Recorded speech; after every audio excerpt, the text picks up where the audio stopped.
This is TradeFlow News, bringing you relevant news and insights from around the world.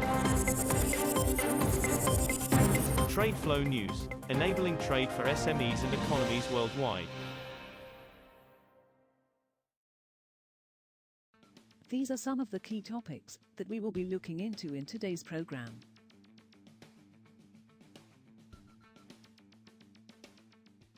First, let's take a look at the overnight headlines which are impacting the commodity markets.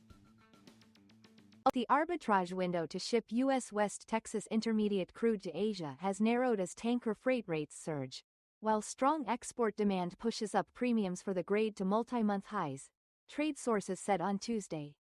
The U.S.-Asia arbitrage, which opened in late July, spurred demand for very large crude carriers to embark on the two-month-long journey, tightening vessel supply.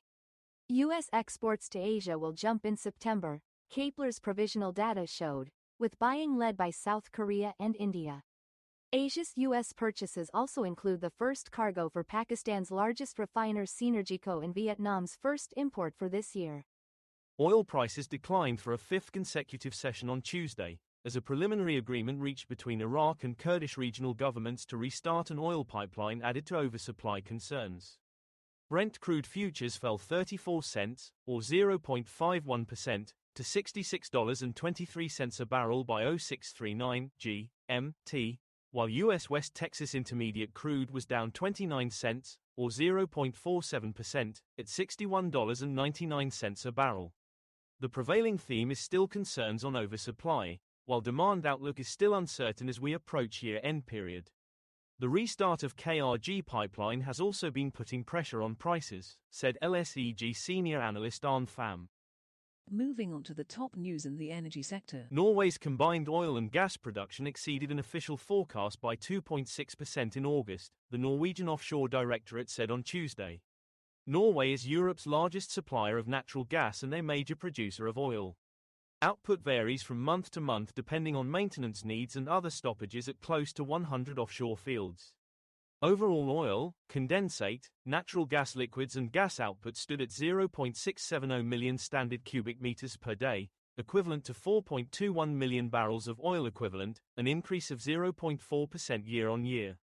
India's crude oil imports rose 3.76% in August to 19.60 million metric tons month-on-month, government data showed on Tuesday. India's Russian oil imports fell 4.1% in August from a year earlier to about 1.62 million barrels per day. BPD, making up about a third of overall imports, tanker data from sources showed. India has been caught in the crossfire of talks between Russia and the United States to end the war in Ukraine. It will continue to buy Russian oil as it proves economical, the finance minister said, despite the United States' decision to impose heavy import tariffs on Indian goods due, in part, to its energy purchases from Moscow. Next, we have the top news in metal markets. Copper edged higher on Tuesday as supply disruptions and interest rate cuts offset worries about high inventories and a sluggish global economy. Benchmark 3-month copper on the London Metal Exchange was up 0.2% at $9,990 a metric ton by 0920 GMT. We have to deal with the disruptions that tighten mine supply, but against that we have inventory levels at the major exchanges showing a healthy increase, especially in the U.S., said Ole Hansen, head of commodity strategy at Saxo Bank in Copenhagen. Iron ore futures prices closed lower on Tuesday, pressured by signs of softening end-use steel demand in China, although restocking ahead of the Chinese National Day holiday provided some support during the session. The most traded January iron ore contract on China's Dalian Commodity Exchange was down 1.23% at 802 yuan and 50 fen, $112.83, a metric ton. The benchmark September iron ore on the Singapore Exchange traded 0.19% lower to $105.60 a ton, as of 0700 GMT. We will now look at the top news in the agricultural sector. Malaysian palm oil futures declined more than 2% on Tuesday, hitting their lowest since August 8, after top soyoil exporter Argentina temporarily scrapped its export tax, making soyoil cheaper than palm oil.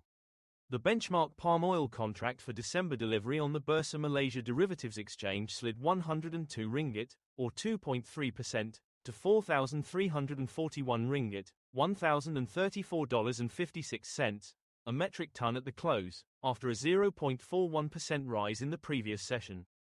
The Argentina news triggered a massive sell-off in the Chicago and Dalian markets that has spread to the palm oil market, said Paramalingam Subramaniam, director at Selangor-based brokerage Pelinding Bestari.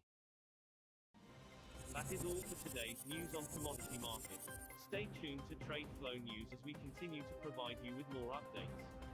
We also invite you to follow us on Twitter at TradeFlow News, which allows you to watch our program on your mobile device or desktop to receive information from there.